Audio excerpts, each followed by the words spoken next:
نحمدہ ونصلی علی رسولہ الکریم اما بعد۔ قرآن مقدس کے نزول کی حکمتیں کہ اللہ تعالی نے قرآن پاک کو کن حکمتوں کی وجہ سے نازل کیا ہے اور قرآن مقدس کے نزول میں کیا کیا حکمتیں ہیں۔ نمبر 1، عام لوگوں کی ہدایت کے لیے اللہ نے قرآن اتارا۔ نمبر 2، متقیوں کی ہدایت کے لیے۔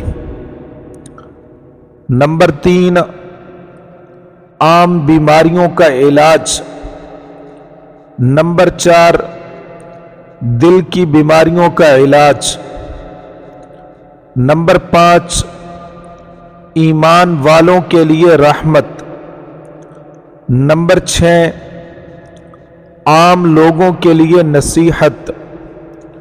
نمبر 7، عذاب الہی سے خوف دلانا۔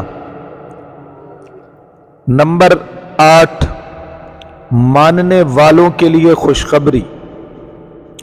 نمبر 9، عام لوگوں اور غور و فکر کرنے والوں کے لیے اندھیروں سے نکلنے کا پیغام اور روشنی۔